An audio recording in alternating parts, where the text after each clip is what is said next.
Naomi Suzanne from Naomi's Home Health, Thyroid and Autoimmune expert here. I'm going live to Instagram, my thyroid group. I've got a few cameras going, so if I look up or down, that's because I've got a couple of cameras in different positions.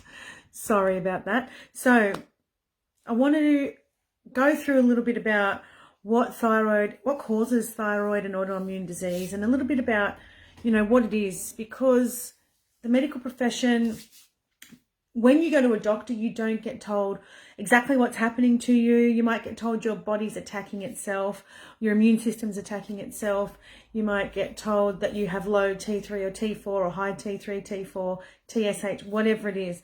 But it's a little bit more than that. So you may have a few symptoms, like you might go to the doctor because you've got weight gain, hair loss, insomnia, dehydration, digestive issues, super low energy, heart palpitations, your immune system's low, you're always getting sick, you might have cold hands and feet, mood swings, anxiety, depression, pins and needles, numbness. I could go on. There's so many symptoms, pain, inflammation that happen when you have a chronic illness.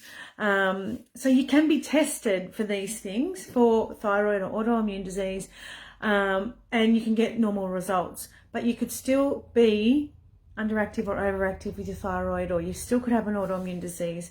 It's because when we test the blood, we can't actually test what's happening in our organs, and sometimes things are happening in the organs, not just our bloodstream. So your thyroid is not the ultimate reason for your illness. It's a symptom. Your fibromyalgia isn't the ultimate reason, it's a symptom. Your lupus, your whatever it is, your Hashimoto's, your Graves, these are symptoms of what's going on in your body, and it's just an indication that something's happening deep down, and your body's saying, it's sending all these signals, help me, give me the right tools. It's not saying pop a pill, it's saying do something to improve what you're doing already. So what it is that you have a viral load. It makes a home in your body. Basically, Epstein-Barr virus, a lot of us have taken that on in our lifetime. You may not know that you have it. You can't always test for it because, like I said, it could be harboring in your organs and it's not in your bloodstream. So you get blood tests and nothing, it's clear. So the Epstein-Barr virus, you might have got it when you were a child, through teenage years, you might have had it recently, whatever it is, and it varies. The symptoms varies. You have different strains. So someone might have been really, really sick with chronic fatigue and sore throat and high temperatures, but somebody else might have just had a bit of a runny nose. It hits different with everybody, but like I said, the severity is different, the symptoms are different. So it hides in your body for years. And then once that sort of virus, seems to pass, if you do know you've had a virus, because you don't always take yourself to the doctor and say, give me a blood test, I want to know what's going on. I've got the flu, I'll get over it, I'll rest, and then you keep going on with your day. So once it seems to pass, it makes a home in your body. So that's stage 2. And stage 2 can be glandular fever. So not everybody knows that they've had glandular fever, or mono if you're in America, some people do. Then stage 3, it enters your thyroid, and stage 4, it hits your central nervous system. So there's different stages of the Epstein-Barr virus. We know after COVID that there's a such thing as long COVID, and that a virus can actually affect you long after you actually have it. It's been the same as other viruses. We just haven't heard about it before. So the Epstein-Barr virus does the same thing. You can get chronic fatigue. You can get all these things. It's not just COVID that it happens to. So it hides in your body for years, goes into your bloodstream, into your lymph nodes, your organs, your liver, your thyroid, and then something will trigger it, like stress, hormonal changes, constant rush of hormones, excess adrenaline that gives fuel to the virus. It signals the immune system that it's not at its peak performance, and the virus then takes over. So other triggers could be mold, large amount of chemicals, heavy metal toxicity, different toxins like pesticides, herbicides, pharmaceuticals. All of these have heavy metals in them too. Hormone changes like pregnancy, menopause, actually going through when you first get your menstrual cycle, drugs, insomnia, they all weaken the immune system and the liver. And a trigger is just a trigger. It's not a cause, it's a trigger to actually have the virus, and it's what fuels the virus in your body. So a virus will feed off all of this. It will feed off the toxins, egg, gluten, dairy, soy, and it fills the liver with toxins that release out into the spleen and the reproductive system. So if you have endometriosis, that is your body protecting itself from toxins. So you get these little pockets that sort of that hang on to the toxins and protect your body, your reproductive system, all these toxins getting to your reproductive system. So endometriosis is your body's way of protecting you. Obviously, it's painful. There's a lot of symptoms to it, but trying to reduce toxicity in your life is going to be very beneficial to avoiding or preventing or reducing symptoms of endometriosis. So wears down your immune system and your thyroid, and it camps out in the spleen and the reproductive system, as I said, and then all these other symptoms start to come out in your body. So as you consume these toxins, everything that you inhale, everything that you put on your skin, everything that you ingest, if it's toxic, it will go into your body and it will feed this virus. It will sustain it. It will keep it living in your body. Now, it might just harbor in there and you're feeding it and you're not getting any of these symptoms. But at some point, a trigger will bring it out. So it's not your immune system attacking itself. Your immune system it's been triggered to heal itself. It's trying to get rid of stuff in your body. It's not actually attacking itself. So that's why it looks like it's attacking itself, but it's actually stimulated to do what it needs to do to get rid of all this stuff out of your body. Does any of this make sense? I'm sorry if I'm going a little bit like too fast, or too much at once, but it's in a nutshell, just so you can understand the triggers and the causes of what's going on in your body. It's not that you've just got, your body just doesn't stop producing T3 and T4. It doesn't just stop, doing the things. Your thyroid doesn't just stop doing these things for no reason.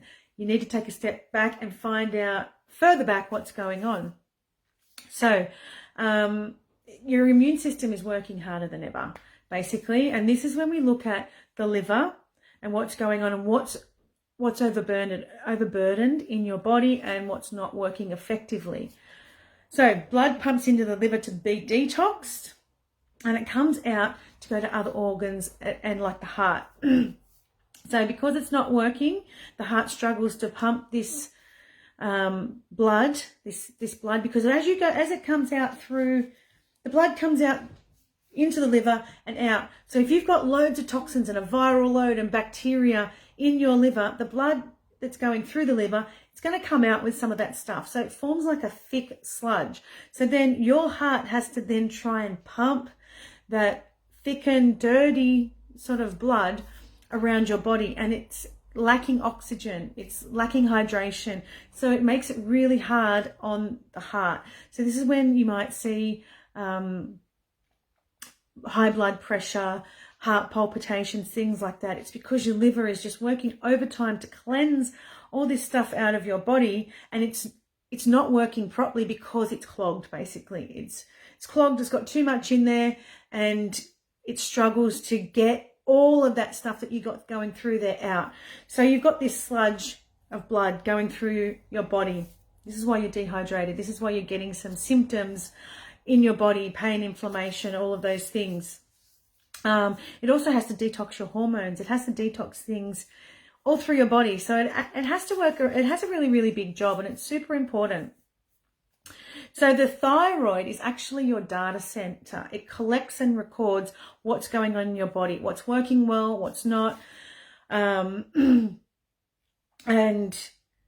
basically it's a really, really important gland that actually stimulates your immune system. It's not just producing T3 and T4, which is what the medical system will basically focuses on. Basically, that's it. They'll tell you this is what it is, T3 and T4 it produces, but it actually has a much bigger role in your body.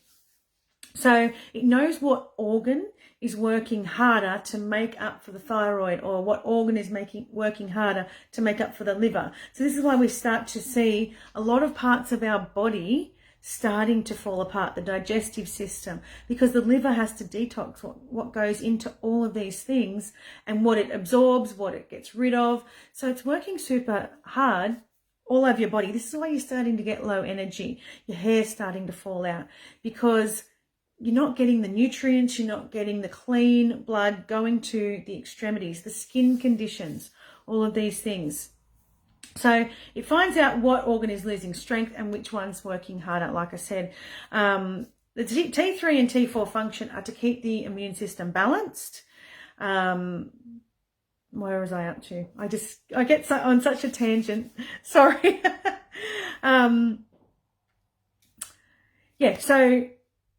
It keeps the immune system balanced. It keeps a healthy body temperature. It supports the pancreas, and it works with the liver and the adrenals. So this is why we need to address the liver and the adrenals. T3 and T4 conversion are much more of a liver function than a thyroid function. So this is why the T3 and T4 isn't getting converted in your body, because the liver isn't working properly. So when that goes in through your liver, this is why it's not functioning. And this is why sometimes you can take medication, but it's not working properly because your liver isn't actually using it for your body. So a lot of people are on thyroid medication, and then they're wondering why they're getting all these symptoms. It's because your actual problem isn't that you're lacking the T3 and T4 production, it's actually the conversion that's the problem. So when the thyroid is underproducing these hormones, your adrenals will actually pump out, which your adrenals are so undervalued, they are overlooked. They are a really, really important part of the endocrine system, and they're not talked about enough. You'll hear medical system talk about the thyroid. You'll hear a lot of natural health people talk about the gut, and those are important, but they're still not getting to the actual cause. The adrenals are now working overtime, and they're a very small little gland that sits above your kidneys, but they have a really, really big purpose.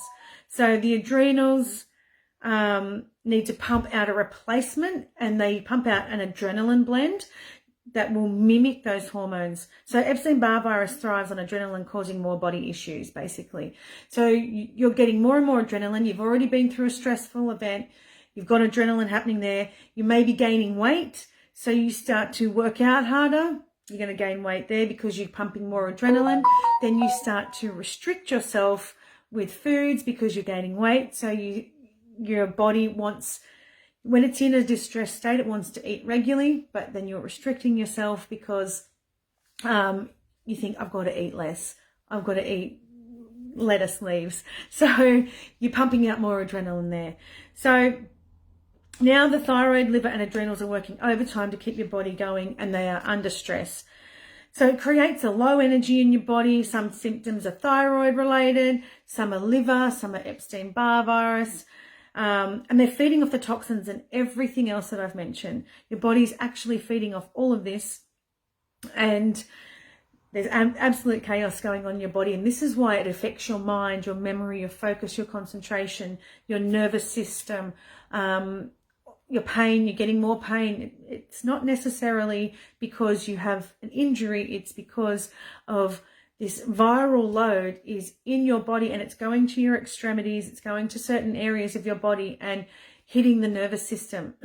So once it's in that area, we really need to work on getting it out of the body with foods and reducing our toxins and chemicals in our lives. But you're starting to gain weight because your lymphatic system isn't working properly and you're getting pockets of lymphatic fluid. The lymph fluid is thicker, it's not moving around your body as much. So a lot of your excess weight is because of the lymphatic system's not working properly. It's fluid. So that's where, when we're gaining weight, we start to stress about what we're eating. It's not necessarily what you're eating. I mean, it could be what you're eating, but what I'm saying is looking at your body as a whole, and instead of looking at how can I lose the weight, stop worrying about the weight. A lot of it is because of what's going on in your body. If you're fixing that, you're going to eventually drop the weight. If you're actually working on the root cause, then the weight will come. So basically, to heal, we need to improve our lifestyle. Make one improvement at a time and create a habit. These are new habits that you need to create for a lifetime. It's not something that we're going to, okay, if I go 6 weeks and I do a cleanse, or 6 weeks of not eating dairy, or 6 weeks of not doing whatever it is that you've been told you shouldn't do, or removing all these foods like fruits and vegetables that are going to, I don't know what FODMAP and keto and all these. Some of those actually are removing foods that are going to help reduce your symptoms and get rid of the viral load in your body. So you're actually removing healing foods. So basically what I work on is making an improvement and creating a new habit. So then this is what you do over a lifetime. Like in my life, in this house, we don't use toxic products. We use all natural products. There's a difference between clean products and natural products. Natural products have natural ingredients which your body understands and accepts a lot better. Clean products just have they have cleaner synthetics according to the FDA and the TGA. So it's not necessarily good for you. It's not necessarily something that your body wants. Natural products are better than clean products. Clean is okay, natural are better. So we start working on our physical health, which is your nutrition. We want to look at your environment, your stresses, your past and present health, what you're doing every day, how you're managing your stress, reducing toxins, but we do it in a very simple and basic way. So we're creating new habits in our life. So I hope some of that has, you understand a little bit of that. Not everybody will agree with this point of view, and that's okay. You don't have to argue, you don't have to fight, you don't have to tell me I'm wrong. I healed myself by doing it this way, and I'm helping others do the same. Sometimes we have to unlearn what we've already learned. Sometimes what we've been taught by somebody else isn't right for us. Sometimes it is. Not everybody resonates with the same people. Not everybody resonates with the same healing protocols.